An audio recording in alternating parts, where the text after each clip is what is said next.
વિદ્યાર્થી મિત્રો કેમ છો બધા? આઈ હોપ સૌ તંદુરસ્ત હશો. આપણું આજનું પ્રકરણ છે પ્રકરણ નંબર 1, ભારતનો વારસો. ભારતના પ્રાચીન ગ્રંથ વિષ્ણુ પુરાણની અંદર ભારત વિશે કહેવાયું છે કે ઉત્તરમ યત સમુદ્રસ્ય હિમાદ્રેશ્ચૈવ દક્ષિણમ વર્ષમ તદ ભારત નામ ભારતી યત્ર સંસતિ. અર્થ એ છે કે સમુદ્રની ઉત્તરે અને હિમાલયની દક્ષિણે આવેલ સ્થળનું નામ ભારત વર્ષ છે, જેના સંતાનો ભારતીય છે. શુભ કાર્ય પ્રસંગે અને પ્રારંભે જે સંકલ્પો લેવામાં આવે છે એમાં પણ ઘણી વખત ભારત વર્ષ, ભરતખંડ, જંબુદ્વીપ, આર્યાવર્ત એવા શબ્દો છે એને ઉપયોગમાં લેવાય છે.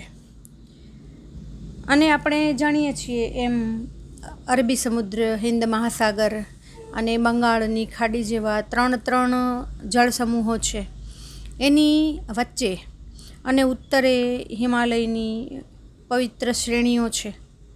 એનાથી ઘેરાયેલ આપણો દેશ એ કુદરતી સૌંદર્યના તમામ ભૂમિ દ્રશ્યો છે એ ધરાવે છે. અને એની સમૃદ્ધિને કારણે જ આકર્ષાઈ અને બધી પ્રજા છે એ અહીંયા વેપાર કરવા માટે આવી, અહીં સ્થિર પણ થઈ અને ઘણી તો એવી છે કે જે ભારતીય સંસ્કૃતિની મહાનદી છે એમાં ભળી પણ ગઈ. આપણે કોઈ સંસ્કૃતિ છે એને તરછોડી નથી, બધાને અપનાવ્યા છે. એના લક્ષણો, એના તહેવારો, ખાનપાન, રહેણીકરણી, ઘણું ખરું, ભાષા ઇવન એ આપણે આપણી સાથે ઉમેર્યું. એ પરિવર્તનોને આપણે સ્વીકાર્યા અને એક પેઢીમાંથી બીજી પેઢીમાં એ વારસો છે એ ભેળવ્યો, એનું હસ્તાંતરણ કર્યું. અને એ પ્રમાણે આપણો જે આ વારસો છે એનો સાતત્યપૂર્ણ એટલે સતત પેઢી દર પેઢી વિકાસ થતો ગયો. ભારતનું સ્થાન, કદ, વિસ્તાર, અક્ષાંશ, રેખાંશ અને એ વિશે આપણે 9મા ધોરણની અંદર ભૂગોળમાં બહુ સારી રીતે અભ્યાસ કરી ચૂક્યા છીએ. અને ભારતનો જે વિસ્તાર આપણે ભણ્યા એથી વિશેષ હિન્દુસ્તાન જે છે એ પ્રાચીન સમયમાં હતું. વિચારો, જ્યારે આખું પાકિસ્તાન છે એ આપણા ભાગમાં હોય, શ્રીલંકાનો ભાગ આપણા ભાગમાં હોય, બાંગ્લાદેશનો હોય, ઇવન નેપાળના ભાગો હોય, આજુબાજુના બીજા દેશોના ભાગો હોય, તો હિન્દુસ્તાનનો નકશો કેટલો બધો વિશાળ બને.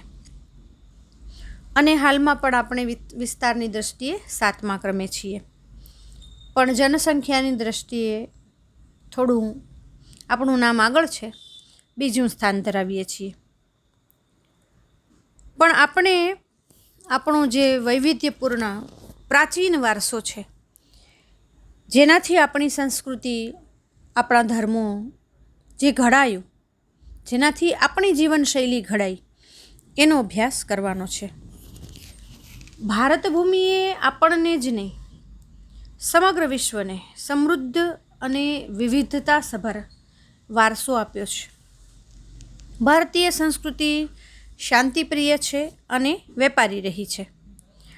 પણ ઘણી વખત હું હસતી હોઉં છું કે ભારતની કોઈ એમ કહે ને કે ભારતીય પ્રજા છે શાંતિપ્રિય રહી છે, તો હું કહી ઉઠું છું કે ભાઈ નહીં, ભારતીય પ્રજા છે ને એક તો બાધોકડી છે. શા માટે મને એવું લાગે છે, એઝ પર માય ઓપિનિયન આ તો વાત થાય છે કે આર્ય લોકો જ્યારે ભારતમાં આવ્યા ત્યારે સમગ્ર દેશમાં મોટાભાગના પ્રદેશોની અંદર દ્રવિડો વસતા હતા. તો વગર સંઘર્ષ આર્યોએ જમીન મેળવી? એમને દ્રવિડો સાથે સંઘર્ષો થયા હશે ને, એ લડ્યા હશે જમીન મેળવવા માટે, પ્રદેશ મેળવવા માટે થઈને. કોઈને કોઈ સંઘર્ષ તો થયો હશે ને. અહીંથી ખસી જાવ એમ કહીને કોઈ થોડા દક્ષિણમાં ચાલ્યા જાય. તો શું લાગે છે, એ શાંતિપ્રિય છે?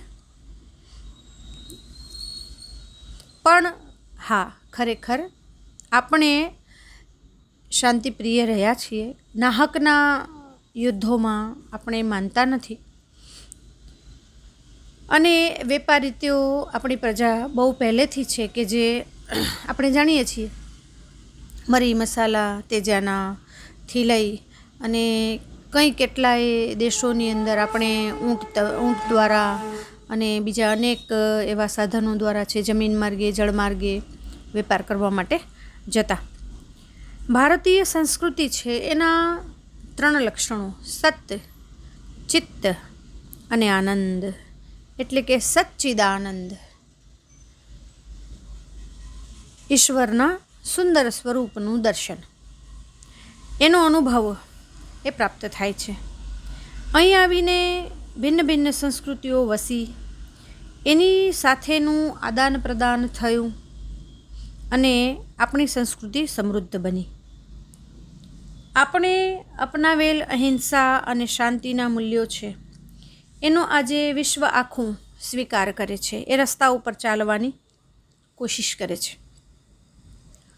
સિંધુ ખીણથી શરૂ કરી અને આજ દિન સુધીના લોકોએ ભારતને પોતાની આવડતથી, બુદ્ધિથી, શક્તિથી, કલા કૌશલ્યથી સમૃદ્ધ બનાવ્યું છે. ભારતનો ભવ્ય વારસો છે એનું નિર્માણ, એનું ઘડતર કરવા માટે થઈને અનેક ઋષિમુનિઓ, સંતો, વિદુષીઓ એટલે કે વિદ્વાન સ્ત્રીઓ, વિદ્વાનો એટલે વિદ્વાન પુરુષો, ચિંતકો, કલાકારો, કારીગરો, વૈજ્ઞાનિકો, સંશોધકો, સાહિત્યકારો, શિક્ષણશાસ્ત્રીઓ, રાજનીતિજ્ઞો, ઇતિહાસકારો, સમાજ સુધારકો, એનો એટલો બધો ફાળો છે કે ભારતનું ઘડતર એક નવીન પ્રકારે, એક નવી જ દુનિયાની સાથે કદમ મેળવવા માટે થઈ અને કાળક્રમે થતું રહ્યું છે. એમાં ધર્મ, શાસન શૈલી, ભાષા, કલા, ચિત્ર, બોલી, પહેરવેશ, રીતિ રિવાજો આપણને કેટલી સંસ્કૃતિમાંથી અલગ અલગ પ્રકારે મળ્યા.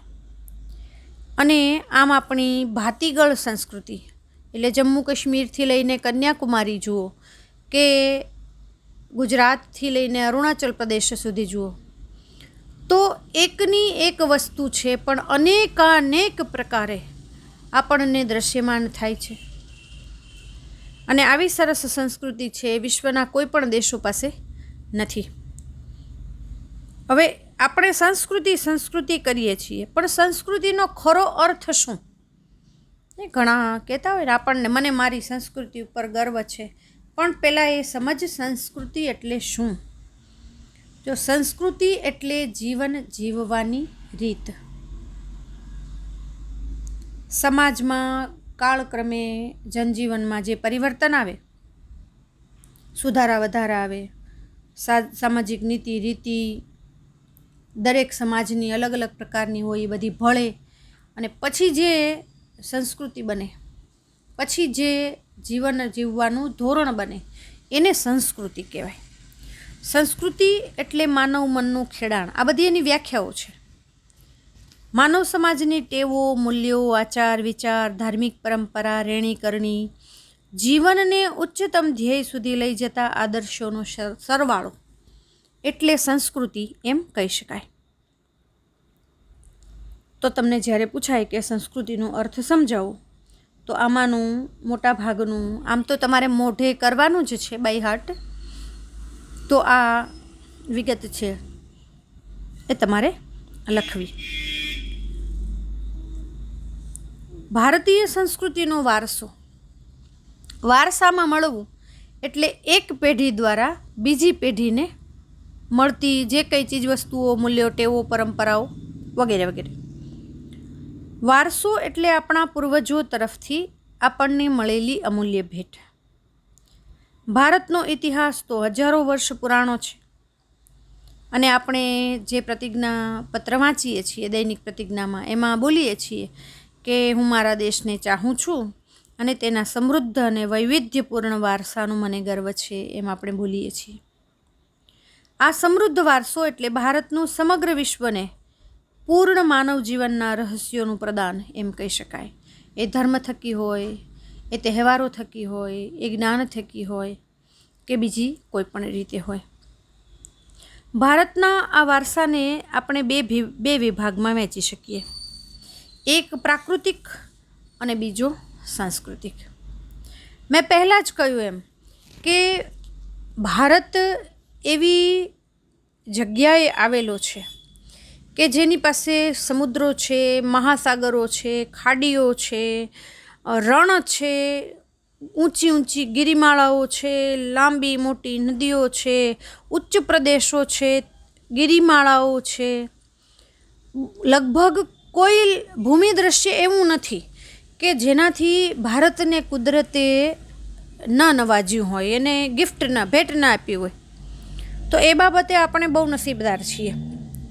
તો એ પ્રાકૃતિક વારસો છે, કુદરતી વારસો. તો કુદરતી વારસો કોને કહેવાય? પ્રકૃતિ, પર્યાવરણ અને માનવ જીવનની વચ્ચેના નિકટતમ સંબંધોનું પરિણામ એટલે પ્રાકૃતિક વારસો. એ કુદરતની ભેટ છે.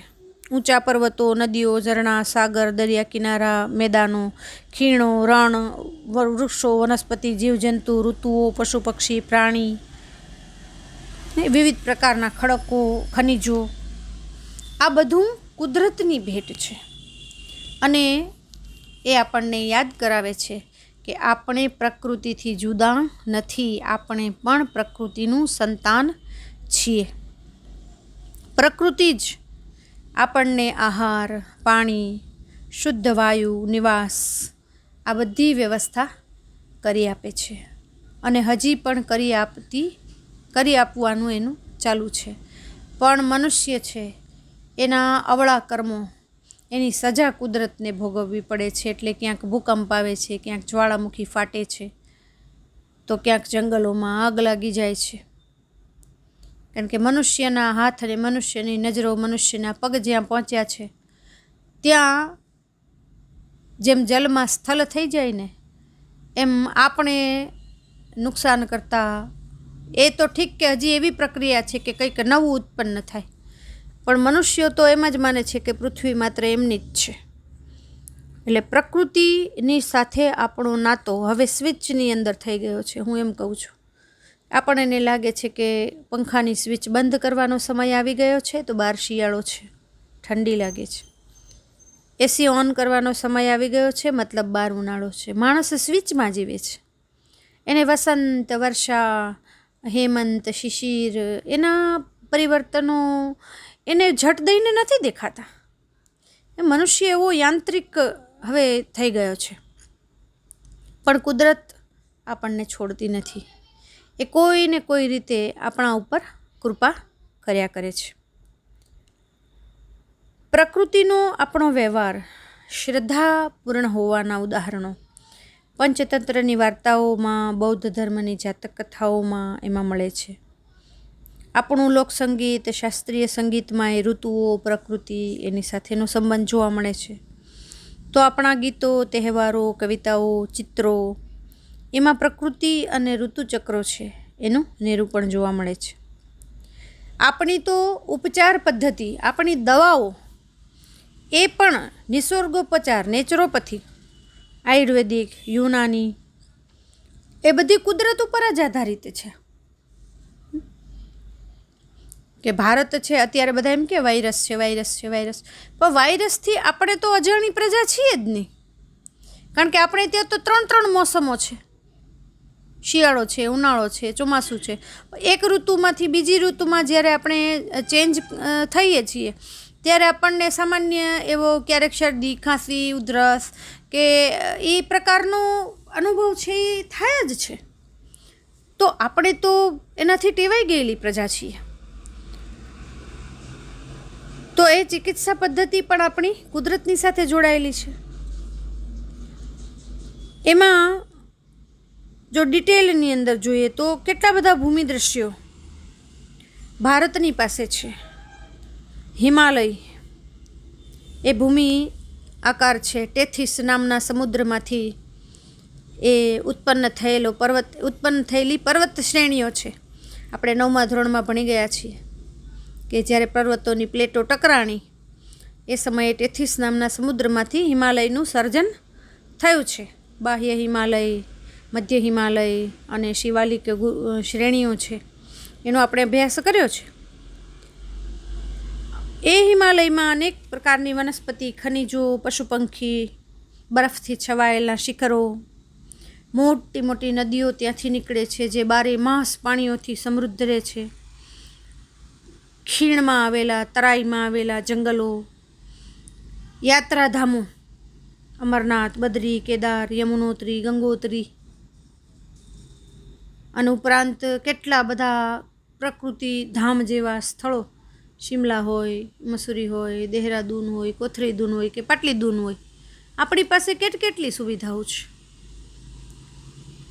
નંદાદેવી જેવા શિખરો, માઉન્ટ ગોડવિન, ઓસ્ટિન, એનાથી ધવલગીરી, અન્નપૂર્ણા, આ શિખરોથી કુદરતે આપણને ધન્ય ધન્ય કર્યા છે. નદીઓ પણ પ્રાચીન કાળથી આપણને પ્રાકૃતિક કુદરતી રસ્તો છે એ પૂરો પાડતી રહી છે. અને એટલે જ આપણી સંસ્કૃતિ છે ને સિંધુ ખીણની સંસ્કૃતિ છે એમ કહેવાય છે કે સિંધુ નદીથી જે સમયે પાકિસ્તાનનો નકશો ભૂલી જાઓ તો એ પંજ-આબ 5 નદીઓનો સમૂહ, ઝેલમ, ચિનાબ, રાવી, સતલજ, બ્યાસ, સિંધુ, એ મહાપ્રવાહે જ્યારે વહેતી હશે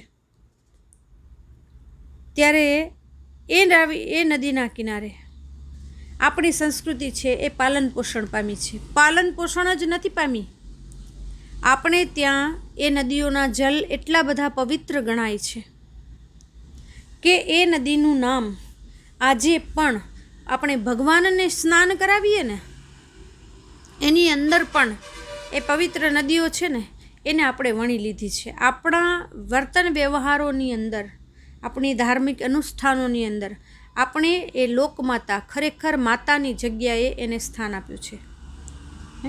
ગંગા સિંધુ સરસ્વતી ચ યમુના ગોદાવરી નર્મદા કાવેરી સરયુ મહેન્દ્ર તનયા ચર્મણવતી વેદિકા ક્ષિપ્રા વેત્રવતી મહાસુર નદી ખ્યાતા જયા ગંડકી પૂર્ણા પૂર્ણ જલે સમુદ્ર સહિતા કુર્વન્તુ મે મંગલમ. આ સ્થાન આપણે આપણી નદીઓને આપ્યું છે. ગંગા, યમુના, સરસ્વતી, નર્મદા, ગોદાવરી, કૃષ્ણા, કાવેરી, એવી કેટલી નદીઓ ભારતના લોકજીવન ઉપર એની ખૂબ અસર છે. પીવાનું પાણી, વાપરવાનું પાણી, સિંચાઈ, વીજળી, ખેતી, જળમાર્ગ, એમાં પાણીનો પુરવઠો પૂરું પાડનાર આ એકમાત્ર અગ્રીમ હરોળનું સાધન છે. આ ઉપરાંત નદીઓના પાણી ઉપર આપણા કેટલા બધા ઉદ્યોગો નભે છે. પછી એ માટીના વાસણો હોય, મકાન બનાવવાના હોય, લીપણ કરવાનું હોય. ભારતીય પ્રજાજીવનને સમૃદ્ધ બનાવ્યું છે. એના કિનારે કિનારે કેટલા બધા મોટા મોટા શહેરો છે એ વસ્યા છે. નદી કિનારાના ઉષા અને સંધ્યાના વિવિધ ભૂમિ દ્રશ્યો દ્વારા ભરપૂર સૌંદર્ય, કલા, સૂઝ, કૌશલ્ય, એનો વિકાસ આપણને પ્રકૃતિના વારસામાંથી મળ્યો છે. હજી પણ તમારા નિબંધ સંગ્રહોની અંદર જોજો, નદી કિનારે એક સાંજ એવો નિબંધ છે, એ હજી અસ્તિત્વ ધરાવે છે. એનો મતલબ એ છે કે આપણે નદીઓને આપણા જીવનનું એક અંગ માની છે. નર્મદાની અંદર કોઈ નદીની પરિક્રમા થતી હોય ને તો આપણા દેશમાં છે, નર્મદાની પરિક્રમા થાય છે. નમામિ દેવી નર્મદે. તો નદીઓ ખરેખર આપણે માટે લોકમાતા છે. ભારતની પ્રજા પર્યાવરણ પ્રેમી પણ રહી છે. એનો વૃક્ષ પ્રેમ, પુષ્પ પ્રેમ, છોડવાઓ એ પ્રત્યેનો એનો આદર છે. ગુલાબ તો મુગલ લોકો આવ્યા ત્યારે આપણા દેશમાં આવ્યો. બાકી આપણા દેશમાં કઈ પ્રકારના ફૂલો હતા, અને મુખ્ય તો ગલગોટા ખાસ. તો આપણે પીપળાને પૂજ્ય માનીએ છીએ. શમી વૃક્ષનું પૂજન કરીએ છીએ. તુલસીનો ક્યારો ન હોય એવું તો લગભગ કોઈ ઘર જોવા મળતું નથી. આપણો પુષ્પ પ્રેમ પણ એવો જ છે. ગલગોટા હોય કે રાતરાણી હોય કે પછી પારિજાતના પુષ્પો હોય, દેવના અલગ અલગ પુષ્પો છે આપણે ત્યાં તો.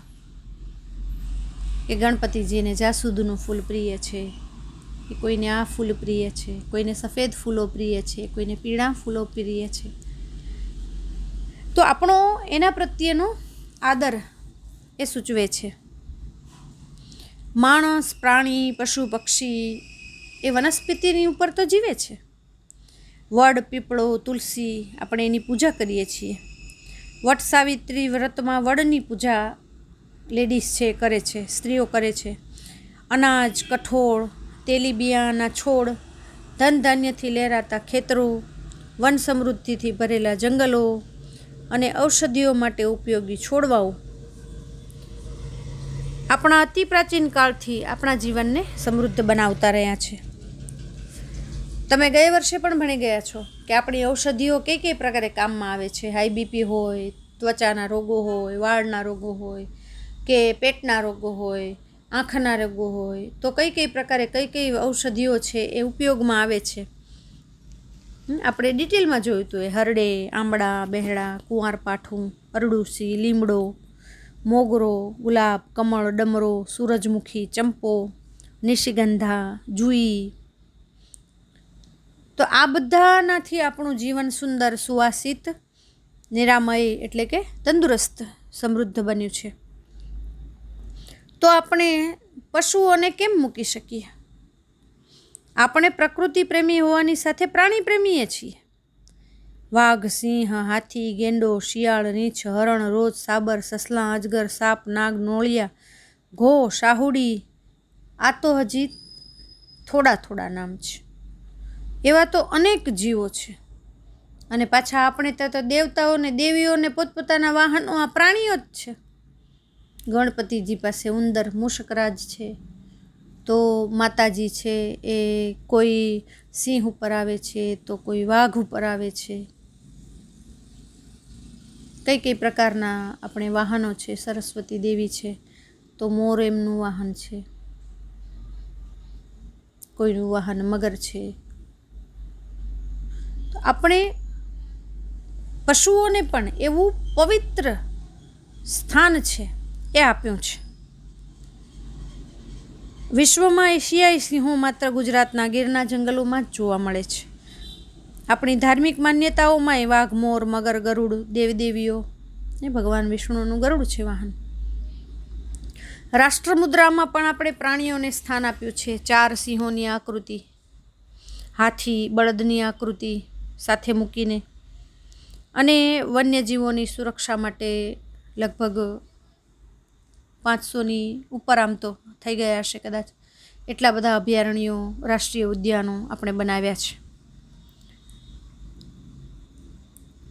હવે જોઈએ ભારતનો સાંસ્કૃતિક વારસો. સાંસ્કૃતિક વારસો એટલે માણસ કાળક્રમે પોતાના માનવ જીવનની સાથે સાથે જે ટેવ, વિચાર, આચાર, વિચાર, મૂલ્ય લઈને આવ્યો અને પોતાનું આવડત, બુદ્ધિ, ચાતુર્ય અને કલા, કૌશલ્ય એમાં એમ ઉમેર્યું અને જે એણે બનાવ્યું, જેનું એણે સર્જન કર્યું, એ માનવ સર્જિત વારસો. આર્યથી શરૂ કરો જો તમે, તો પછી શક લોકો આવ્યા, ક્ષત્રપ આવ્યા, કુષાણ, હુણ, ઈરાની લોકો આવ્યા, તુર્કો આવ્યા, આરબો આવ્યા, મુઘલો આવ્યા, પારસીઓ, અંગ્રેજો, ફ્રેન્ચો. કેટલી પ્રજા ભારતમાં આવી જ નહીં, રહી, અને રહી જ નહીં, ભળી ગઈ. કે આજ ખબર નથી પડતી કે હિન્દુસ્તાનની નથી. અને આપણે એ બધું અપનાવી લીધું છે કે જેથી કરીને આપણને પણ ખ્યાલ નથી આવતો કે આપણે ખરેખર આ અપનાવી લીધું છે. પણ હા, આપણે અપનાવી લીધું છે. એક જ દાખલો હું તમને આપું. હું ગુજરાતી ભણાવતી હોઉં ત્યારે બોલતી હોઉં છું કે આપણે રૂમાલ રૂમાલ રૂમાલ કરીએ છીએ. રૂમાલ આપણી ભાષાનો શબ્દ નથી. એ અસ્તિત્વ જ ક્યાં હતું? પહેલાં તો પુરુષોને ખભે ગમછા રહેતા, અને હજી એ કદાચ અમુક લોકો રાખે છે. એ જ રૂમાલ, એ જ નેપકિન, એ જ માથા બંધણું, સૂઈ જવું હોય તો ઓઢવાનું એ જ, અને ક્યારેક બેસવું એવી રીતે પાથરવાનું એ જ. કેવા વિવિધ ઉપયોગો હતા. અને આપણે કે દિવસ સ્ત્રીઓ કમારે રૂમાલ રાખતી? એ તો જે સાડી પહેરી હોય એનો છેડો જ બાળકને માટે રૂમાલ. રૂમાલ શબ્દ આપણે ત્યાં મોલ ઉછવાનો ટુકડો, એનો અર્થ એવો થાય છે. એ શબ્દ આપણે ત્યાં નહોતો. પછી ઘણી બધી જોડણીઓ છે. એ મેં જોડણીનો જ્યારે વિડીયો અપલોડ કર્યો ત્યારે મેં કહ્યું છે કે જે ભાષામાંથી જે શબ્દ આપણે લીધો હોય ને એની જોડણી આપણે એમનેમ રાખવી પડે. હવે તમે દિવાલ શબ્દ લો, આપણી ભાષાનો નથી, તો એની જોડણી રસવઈ આવે કે દીર્ઘઈ આવે, એ એમાં જે આવતું હોય એ જ આવે. એમાં આપણે કશો ફેરફાર ન કરી શકીએ. તો આ બધું આપણે અપનાવ્યો છે, પણ ખબર નથી પડતી હવે કે આપણે એને અપનાવી લીધું છે. ડાક્ટર, તબીબ એવું તો આપણે બોલતા જ નથી. આપણે ડૉક્ટર જ બોલીએ છીએ. એ ઇંગ્લિશ છે. આપણે તો ઇંગ્લિશને અપનાવી લીધું છે. અને આ બધાની વચ્ચે જે આદાન પ્રદાન થયું એનાથી ભારતીય સંસ્કૃતિ સમૃદ્ધ બની છે. પ્રાગ ઐતિહાસિક એટલે ઐતિહાસિક યુગની કદાચ પહેલાંથી પણ ભારતે વિશ્વની પ્રજાઓને સાંસ્કૃતિક વારસાઓની ઘણી બધી બાબતોની ભેટ આપી છે. દાખલા તરીકે આપણી શિલ્પ અને સ્થાપત્યની જે કલા છે, શિલ્પ એટલે મૂર્તિઓ બનાવવી, અને સ્થાપત્ય એટલે મંદિરો, મહેલો, ચબૂતરાઓ, પિલર જેને કહેવાય ને એ થાંભલાઓ, સ્તંભો, એના નિર્માણની કળા એ 5000 કરતાં પણ વધુ વર્ષ પ્રાચીન છે. સિંધુ ખીણના જે પુરાતન અવશેષો જેનો અભ્યાસ આપણે કર્યો હતો, જાહેર સ્નાનાગાર ને રોડ્સ ને એ બધું, જેમ કે એમાંથી મળેલ દેવદેવીઓની પ્રતિમાઓ, માનવ શિલ્પો, પશુઓ, રમકડાં, દાઢીવાળા પુરુષનું શિલ્પ જેનો ફોટોગ્રાફ બાજુમાં આપ્યો છે, નર્તકીની મૂર્તિ, એ જોઈને આપણને થાય કે એ સમયે પણ લોકો ખૂબ આગળ હશે, વૈજ્ઞાનિક દૃષ્ટિકોણ ધરાવતા હશે.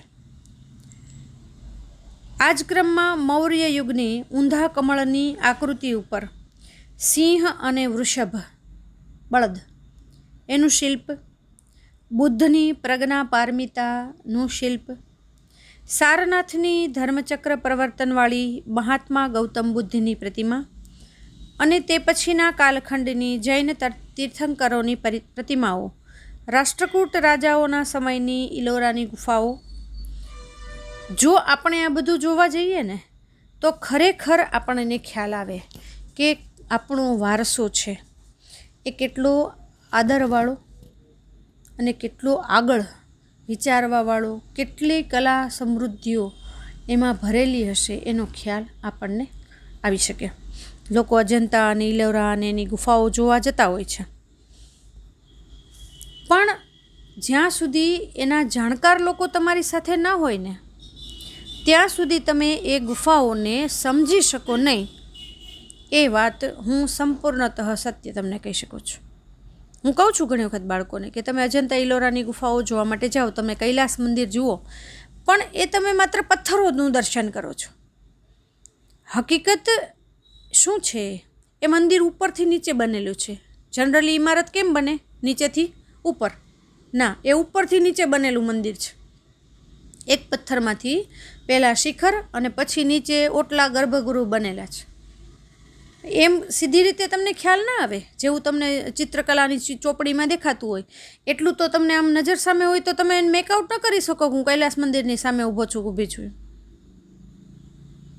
પણ એની અંદર જે છુપાયું છે ને એને જોવા માટે થઈને એક પ્રોપર માણસ છે ને એને તમે રાખો ને ત્યારે તમે એનું ખરું દર્શન જેને કહી શકાય ને એ કરી શકો. એ ગુફાઓ એટલી બધી ડિટેલ વસ્તુઓથી ભરેલી છે કે 1, 2, 3 દિવસની અંદર તો તમે એનો અભ્યાસય ન કરી શકો. લોકો મુલાકાતે જતા હોય છે, જસ્ટ જુએ 5-7 જગ્યાએ જાય ને પછી મુખ્ય મુખ્ય ગુફાઓ જુએ ને પછી કંટાળો આવવા માંડે તો ભાગે. એક દિવસની અંદર એને અજંતાઈ જોવું હોય, નીલારાય જોવું હોય, ઇટ્સ નોટ પોસિબલ. જ્યારે તમે એક એક જગ્યાઓને નીરખીને જુઓ ને તો ખ્યાલ આવે કે ઓહો, વર્ષો પહેલાં આ લોકો કઈ ગયા છે કે આવી કંઈક દુનિયા હશે. તો આવો ખ્યાલ એમને ક્યારે આવ્યો હશે? એમણે કેવા રંગો બનાવ્યા હશે, એમણે કેવા કેવા દ્રશ્યોની કલ્પના કરી છે. સરઘસનું દ્રશ્ય દોરવું હોય ને તો કોઈ પણ પેઇન્ટર છે ને આમ થોડો વાત વિચાર કરવો પડે. એ સમયે એ અંધારી ગુફાઓની અંદર કુદરતી રંગોથી સટીક ચિત્રો બનાવવા અઘરું કામ છે. પણ એ સંસ્કૃતિના આપણે ધારકો છીએ, જેનું ગૌરવ ખરેખર આપણને હોવું જોઈએ. મંદિરો, શિલાલેખો, એમાં આપણી પાસે અશોક શિલાલેખ બિરાજમાન છે. અહીંયા સ્તૂપો, વિહારો, ચૈત્યો, મકબરાઓ, મસ્જિદો, કિલ્લાઓ, આપણી પાસે પણ મકબરાઓ અને મસ્જિદો છે. ગુંબજો, રાજમહેલો, દરવાજા, ઇમારતો, આપણી પાસે કેટલા બધા દરવાજા છે. મંથલી દરવાજો, મજેવડી દરવાજો, ધારાગઢ દરવાજો, ગિરનાર દરવાજો. ખબર છે દરવાજા હવે રહ્યા નથી. એક દરવાજો, મજેવડી દરવાજો કંઈક વળી જોવા જેવો રહ્યો છે. બાકી અમુક જે દરવાજાઓ છે એ બચ્યા નથી હજી. બાકી દીવાન ચોકની રંગતને જો એમને એમ રાખી હોત તો ત્યાં જે દરવાજાઓ છે અને એ જે ઇમારતો છે એને ખરેખર જાળવવાની જરૂર હજી એ છે, કારણ કે હજુ બચ્યા છે થોડા. અને આપણે ખોદીને જે શોધી કાઢ્યા હોય એવા સ્થળો, એવા ઐતિહાસિક સ્મારકો, એનું સ્મરણ થઈ શકે. આપણા સ્વાતંત્ર્ય સંગ્રામના ઇતિહાસના સ્થળો, સાબરમતી આશ્રમ, દાંડી, બારડોલી, વર્ધા, શાંતિ નિકેતન કોલકાતા, દિલ્હી, એ આપણી સાંસ્કૃતિક વિરાસતો છે. ભાષા વિવિધ, કેટલી બધી લિપિઓ, અંક, શૂન્યની શોધ, ગણિત, પંચાંગ, ખગોળ, લોખંડ, સાહિત્ય, ધર્મ, યુદ્ધશાસ્ત્ર, રથ, રાજ્યશાસ્ત્ર, પ્રાણીશાસ્ત્ર, વનસ્પતિય શાસ્ત્ર, વાસ્તુશાસ્ત્ર, ગણતંત્ર, ન્યાયતંત્ર, વિધિ વિધાન, પર્યાવરણ સુરક્ષા, પર્યાવરણની સુરક્ષા, આ બધાની શોધ તો ભારતમાં જ થઈ છે. અને ભારતમાંથી જ એ વારસો દુનિયાના કેટલા બધા દેશો સુધી પહોંચ્યો છે. આપણે ત્યાં તો ઘોડાઓ ઉપર આખું શાસ્ત્ર લખાયેલું છે, અશ્વશાસ્ત્ર. અને હાથી અને માટે થઈને હસ્તી આયુર્વેદ જેવા ગ્રંથો લખાણા છે. તો વિચારો એ પ્રકૃતિને કેટલો બધો પ્રેમ કરતી હશે. પોતાની સંસ્કૃતિમાં એણે કઈ પ્રકારની શોધો કરી છે, કેટલી વિચારથી આગળ હશે, જે આજે આપણે 21મી સદીમાં છીએ કરીએ છીએ ને પણ કરી નથી શકતા. એમાંનું આપણું એક રાજ્ય ગુજરાત, જેનો વારસો જો આપણે નજર કરીએ તો લોથલ ધોળકા તાલુકામાં, રંગપુર, લીમડી સુરેન્દ્રનગર જિલ્લામાં, ધોળાવીરા કચ્છમાં, રોજડી અથવા શ્રીનાથગઢ રાજકોટ જિલ્લો વગેરે મુખ્ય છે. વડનગરનું કીર્તિ તોરણ હોય, જૂનાગઢમાં આવેલ સમ્રાટ અશોકનો શિલાલેખ હોય. આ દ્રશ્ય તમારી સામે મોજૂદ છે અને તમારામાંના તો ઘણાએ એ શિલાલેખ છે એને જાતે જઈને જોયો હશે. પાલી ભાષામાં લખાયેલા શબ્દો છે, ટ્રાન્સલેશન બાજુમાં લખ્યું છે, પણ એ આપણને વાંચતા આવડે એવું નથી. એટલે પાલી ના આવડે, ગુજરાતી તો આવડે. મોઢેરાનું સૂર્ય મંદિર હોય, જેમાં નાના વિભાગોની અંદર મહાભારતની કથાઓ લખી છે.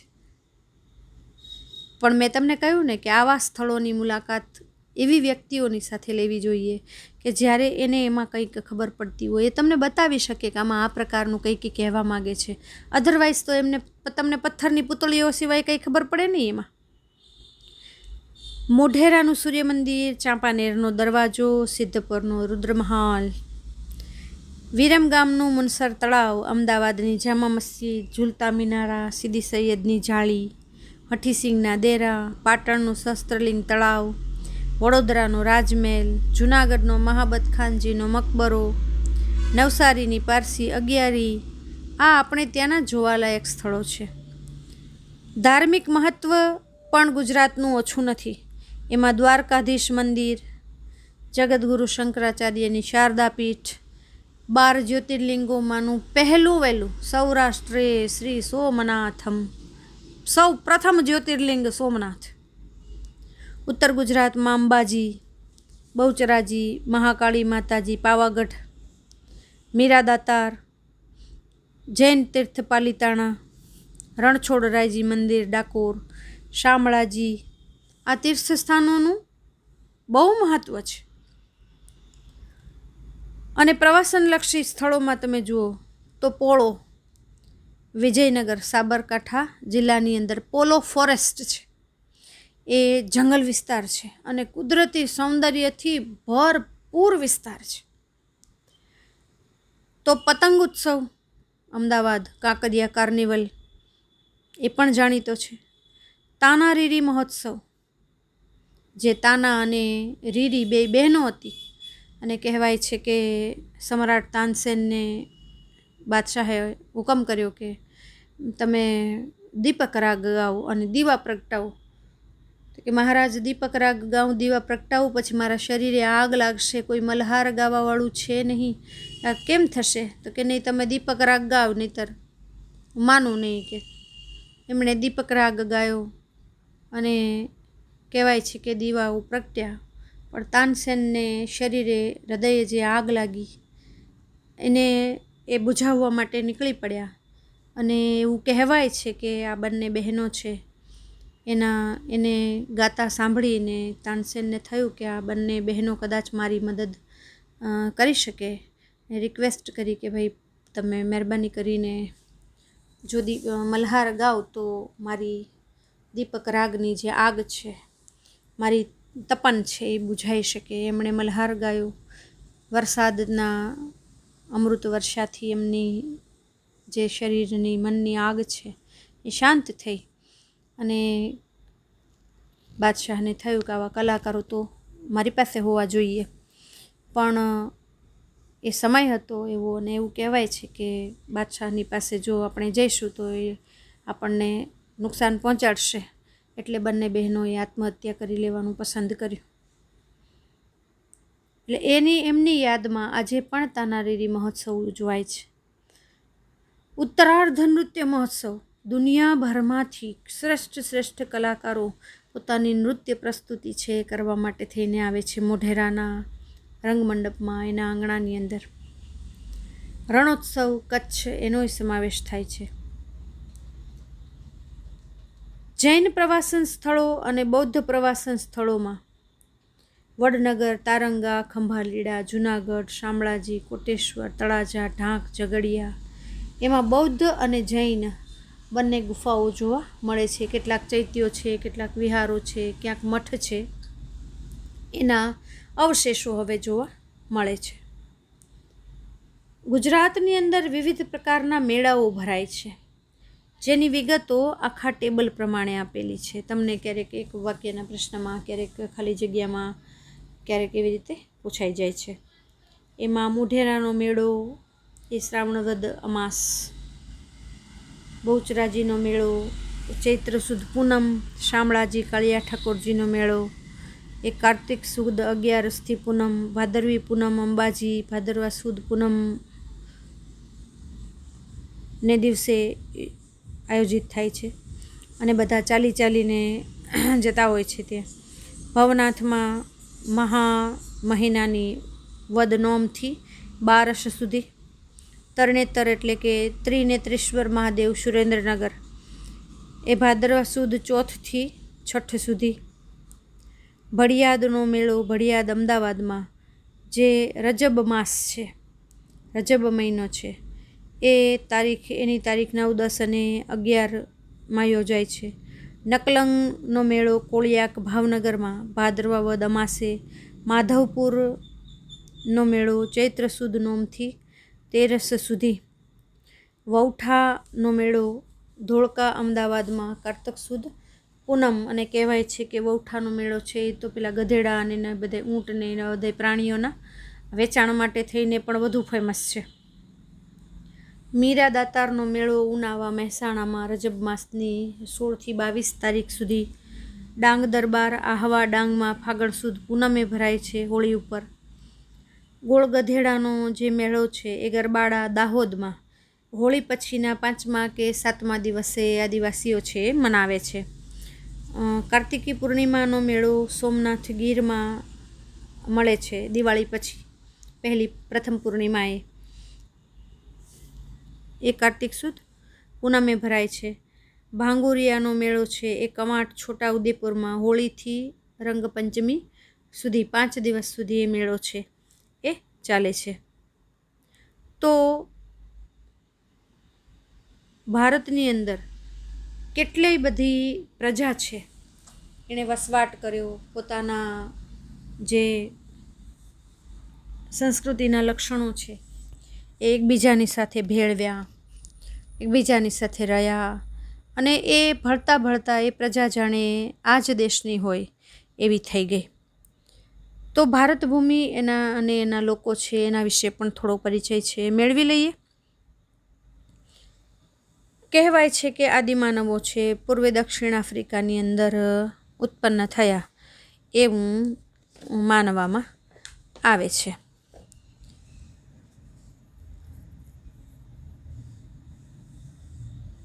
ભારતના ભાતીગળ વારસા અને સમૃદ્ધિના આકર્ષણને કારણે વિદેશી પ્રજાઓ અહીં આવી અને બધી જાતિના તત્વો આપણી પ્રજામાં હવે મળી આવે છે. ભારતની સૌથી પ્રાચીનતમ પ્રજા તરીકે દ્રવિડ પ્રજા હતી એવું કહેવાય છે. પરંતુ જે નૃવંશ એટલે કે નરવંશ જે શાસ્ત્રીઓ છે અને ભાષાશાસ્ત્રીઓને એ લોકોએ જે શોધખોળ કરી છે એના પરથી એવું જાણવા મળ્યું છે કે માત્ર દ્રવિડો નહીં, બીજી 6 જેટલી જુદી જુદી પ્રજાઓ એ પણ દ્રવિડોની સાથે અહીં વસતી હતી. અને એમાં એક હતી નેગ્રીટો એટલે કે હબસી પ્રજા. કહેવાય છે કે એ લોકો ભારતના સૌથી પ્રાચીન નિવાસીઓ છે. કેટલાક કહેવાય છે કે ઇતિહાસકારો કહે છે કે નેગ્રીટો કે નિગ્રો લોકો જે છે ને હબસીઓ એ આફ્રિકામાંથી બલુચિસ્તાનના રસ્તે થઈ અને ભારતમાં આવ્યા. વર્ણે શ્યામ 4 થી 5 ફૂટ ઊંચા અને માથે વાકડિયા વાળ જે પેલા સીધી બાદશાહ લોકો ધરાવે ને એ પ્રકારના વાળ ધરાવતા એ નિવાસીઓ છે ભારતના સૌથી જૂના નિવાસીઓ છે. બીજી પ્રજા હતી ઓસ્ટ્રલોઇડ જે અગ્નિ એશિયામાંથી આવી હતી નિષાદ પ્રજા.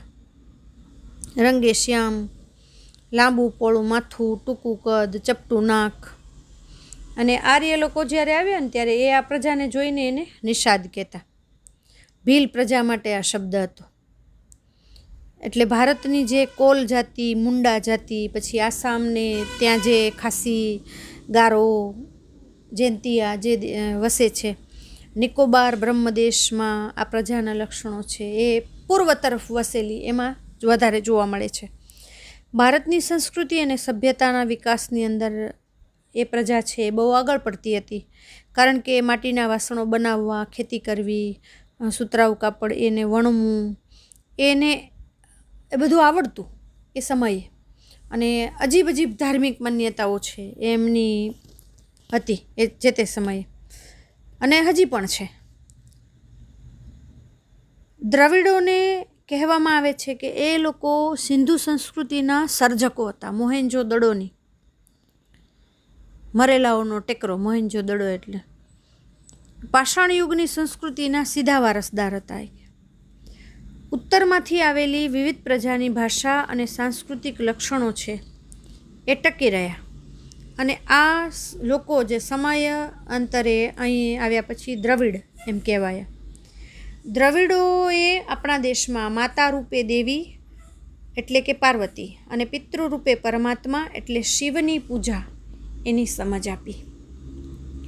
ધૂપ, દીપ, આરતી એ પરંપરા પણ એમની પાસેથી આવી હોવાનું માનવામાં આવે છે.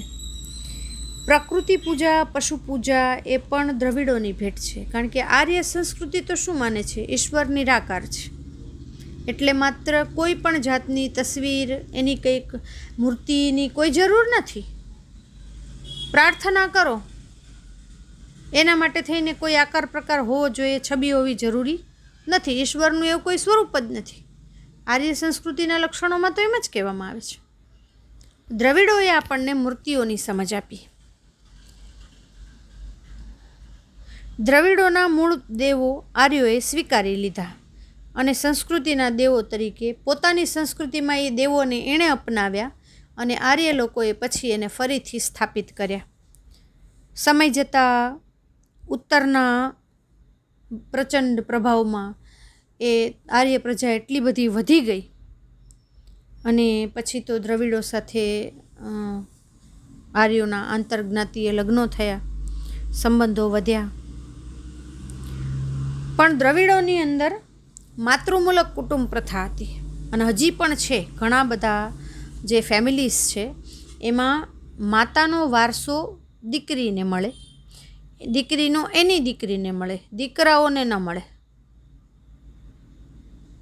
એ લોકો અવકાશી ગ્રહોના ક્ષેત્રોમાં, આ ઉપરાંત કાંતવામાં, વણવામાં, રંગવામાં, હોડી બનાવવી, તરાપા બનાવવા, એમાં બહુ એક્સપર્ટ હતા. પણ ઉત્તરમાં આર્યોએ પોતાનું ખૂબ પ્રભુત્વ જમાવ્યું એટલે એ પ્રજા ત્યાંથી દક્ષિણમાં જતી રહી અને ત્યાં જ વસી. આજે પણ દક્ષિણ ભારતમાં તમિલ, તેલુગુ, કન્નડ, મલયાલમ એ ભાષાઓ છે એ બોલતી પ્રજા વસે છે. અને જે શરૂઆતનું તમિલ સાહિત્ય છે એ ખૂબ મજાના ઉર્મી કાવ્યો છે એનાથી ભરેલું છે. અન્ય પ્રજાઓની અંદર ભારતમાં મોંગોલોઇડ, અલ્પાઇન, ડિનારિક, આર્મેનોઇડ આવી પ્રજાઓ પણ હતી. જેમાં મોંગોલોઇડ છે એ ચીનમાંથી તિબેટ થઈને ભારત આવી ઉત્તર આસામ, સિક્કિમ, ભૂટાન, પૂર્વ બંગાળ એમાં વસી અને સમય જતાં તો એ ભારતીય થઈ ગઈ. વર્ણ પીળો, ચહેરો ચપટો, ઉપસેલા ગાલ, બદામી આકારની આંખો, આવા શારીરિક લક્ષણો આપણે જોઈએ તો એ પ્રજામાં જ જોવા મળે છે. મોંગોલોઇડ લોકો પીળા વર્ણના હતા એટલે એને લોકો કિરાત કહીને બોલાવતા, કિરાત તરીકે ઓળખાતા. આલ્પાઇન, ડિનારિક અને આર્મેનોઇડ પ્રજાઓ મધ્ય એશિયામાંથી આવેલી અને લગભગ એક સમાન ભૌતિક ગુણો છે ધરાવતી. અને એ પ્રજાના અંશો ખાસ કરીને પશ્ચિમના રાજ્યો મહારાષ્ટ્ર, ગુજરાત, ઓડિશા, ઇવન બંગાળ, સૌરાષ્ટ્ર એમાં વધુ જોવા મળે છે. પાંચમી પ્રજા હતી આર્યો, જે આપણી આર્ય સભ્યતાના નિર્માતાઓ નોર્ડિક લોકો હતા અને પ્રાચીન કાળમાં હિન્દુઓને આર્ય કહેતા. અને એ લોકો જે પ્રદેશમાં વસતા ને એને આર્યાવર્ત એવું એમણે નામ આપ્યું હતું. પ્રાચીન સમયમાં પ્રથમ આર્ય વસ્તી વાયવ્ય ભારતમાં એટલે પાકિસ્તાનનો જે ભાગ છે ને અત્યારે ત્યાં હતી. 7 મોટી નદીઓ હતી એટલે એમણે સપ્ત સિંધુ એવું નામ આપ્યું હતું. સિંધુ એક અને એને મળતી 7 નદીઓ. વૈદિક કાળમાં આર્યાવર્ત છે એ પૂર્વની અંદર મિથિલા એટલે કે બિહાર સુધી અને દક્ષિણમાં વિંધ્યાચલ સુધી, કર્ણાટક સુધી એનો વિસ્તાર હતો. અને બીજી જે પ્રજાઓ એની સાથે રહેતી હતી ને એના કરતાં વધુ વિકાસ પામેલી આ પ્રજા હતી. આર્ય ભરત રાજા કે ભરતકુળ છે એના નામ ઉપરથી આ વિશાળ પ્રદેશ છે એને પછી એમણે ભરતભૂમિ, ભરતખંડ, ભારત વર્ષ કે ભારત એવું નામ છે એ આ પ્રદેશને એમણે આપ્યું. દુષ્યંત કહેવાય છે કે રાજા દુષ્યંત અને એમના રાણી જે શકુંતલા છે એમનો જે દીકરો છે ખૂબ પ્રતાપી, ખૂબ શક્તિશાળી એવો રાજા હતો અને એના નામ પરથી આપણને ભારત એ નામ છે એ મળ્યું છે. આર્યો પ્રકૃતિ પ્રેમી હતા. વૃક્ષો, પહાડો, સૂર્ય, વાયુ, નદી, વરસાદ એ બધાયની પૂજા કરતા. જો એમાં કોઈ જાતની મૂર્તિ પૂજાને સ્થાન નહોતું. દરેક માટે એમણે સ્તુતિઓ, વેદની ઋચાઓ જે છે, શ્લોકો એની રચના કરી અને પછીથી વેદ પઠન છે એ બહુ પ્રચલિત થયું અને થોડે ઘણે સમયને અંતરે છે પછી એમાંથી અમુક ધાર્મિક વિધિઓ ઉત્પન્ન થઈ અને પછી યજ્ઞ થયા અને એ બધી ક્રિયાઓ ભારતમાં પછીથી શરૂ થઈ. પણ મૂળ ભારતીય ધર્મની અંદર આવા કોઈ પણ ક્રિયાકાંડો છે એ હતા નહીં. ભારતમાં આવેલી વિવિધ પ્રજાઓ છે એનું સમન્વય જ્યારે થયો, એના વિશિષ્ટ તત્વો જ્યારે આપણે અપનાવ્યા, ત્યારે એક સુંદર મજાની ભાતીગળ એવી સંસ્કૃતિ આપણને મળી. એમાં આ બધા જાતિઓની અંદર ખાસ કરીને લગ્ન સંબંધો છે એ વિકસ્યા, એટલે એ પ્રજા ભળી ગઈ એકબીજામાં, અને એકબીજાની ભાષાઓ, ધાર્મિક માન્યતાઓ, રહેણીકરણી આ બધું મિક્સ થઈ ગયું. એટલે આપણા દેશમાં શરૂઆતથી જ પ્રજાઓ એકબીજા સાથે ભળતી રહી, સંસ્કૃતિનું નિર્માણ થતું રહ્યું, અને આપણને એક સમૃદ્ધ વારસો છે એ મળ્યું, અને એ પ્રજાનું જાણે ભારતીયકરણ જ થઈ ગયું. હવે આ વારસાનું જતન અને સંરક્ષણ કરવા માટે થઈ અને શું કરવું જોઈએ, જેની ફરજો આપણે બંધારણના અનુચ્છેદ 51 તમને આ પ્રમાણે પ્રશ્નો પૂછાય છે. એમાં 6J અર્થાત 6, 7 અને 9ની અંદર એ ફરજો આપેલી છે કે આપણી સમન્વિત સંસ્કૃતિ જે છે એનું મૂલ્ય સમજી એની જાળવણી કરવાની આપણી ફરજ છે. જંગલો, તળાવો, પશુ પંખીઓ એનું જતન કરવાનું છે, એમાં સુધારો કરવાનો છે, અને બધાય જીવો પ્રત્યે અનુકંપા રાખવાની છે. એટલે સિંહના નખ માટે એને મારી નથી નાખવાનો, વાઘને નથી મારી નાખવાનો, કે પછી બીજા કોઈ જીવને હાનિ પહોંચાડવાની નથી. જાહેર મિલકતો હોય તો એને લીટા કરીને, ખોતરીને, ખરાબ કરીને, કે મોબાઈલ નંબર લખીને, નામ લખીને ગંદી નથી કરવાની, થૂંકીને ખાસ કરીને, બરાબર, એનું રક્ષણ કરવાનું છે, અને હિંસા બિલકુલ કરવાની નથી. આમ પ્રકૃતિએ જે ભૂમિ દ્રશ્યો આપણને આપ્યા, એની સુંદરતા, પવિત્રતા, શુદ્ધતા, એને શક્ય એટલું સરસ રીતે આપણે એની જે અવસ્થા છે એની અંદર એને રાખવું જોઈએ. ભલે આપણે કદાચ સાચવી ન શકતા હોઈએ તો બહેતર છે નુકસાન તો ન જ કરવું જોઈએ. વારસાનું ઘડતર અને જે વિકાસ ભારતને મળ્યો છે એ આપણી વિશિષ્ટ પ્રાકૃતિક રચના છે. 3 સમુદ્રો છે, હિમાલયની ગિરિમાળાઓ છે, નદીઓ છે, પહાડો છે, ઝરણા છે, આપણને મળ્યું છે અઢળક સમૃદ્ધિ. તો જે તકો આપણને મળી છે એ તકનો ઉપયોગ કરીને દેશને છે આગળ વધારીએ, બને તો ઝઘડા ટંટાથી દૂર રહીએ. અને ભારતનો વારસો છે એ ભારતના લોકો દ્વારા જ જે દરેક ક્ષેત્રે એમણે પ્રગતિ કરી એનું પરિણામ છે. તો વિદ્યાર્થી મિત્રો, ભારતના નાગરિક તરીકે આપણે કઈ કઈ ફરજોનું પાલન કરી અને આવો સરસ, આપણે તો હજી આની ઝલક જ જોઈ છે, બાકી ભારતીય વારસો તો આના કરતાં પણ વધુ સમૃદ્ધ છે. આના કરતાં પણ વધુ જોઈએ ને તો થાકીએ નહીં એટલો સમૃદ્ધ છે. તો સ્વાધ્યાય પોથીની અંદર તમારે આ પ્રશ્નો છે એના જવાબો લખતા રહેવાના છે. દરેક ચેપ્ટરના લખવાના છે, એટલે વારે વારે કહેવાની જરૂર તમને ન પડવી જોઈએ, બરાબર. સવિસ્તર ઉત્તરો લખવાના હોય કે સંસ્કૃતિનો અર્થ આપી વિગતે સમજાવવાનું હોય, આમાંના દરેક પ્રશ્નો છે એ તમારા લગભગ પાઠ્યપુસ્તકની અંદર આપેલા જ છે. એટલે એ જવાબો છે તમે લખી લેજો. અગર ક્યાંય કોઈ જવાબો ન મળે કે લખવામાં તકલીફ થાય તો મારો કોન્ટેક કરજો, મને કમેન્ટ બોક્સમાં નાખજો, જેથી કરીને હું તમને સમજાવી શકું. ઓકે, તો હવે પછીના ભાગની અંદર આપણે ફરી મળીશું. બાય.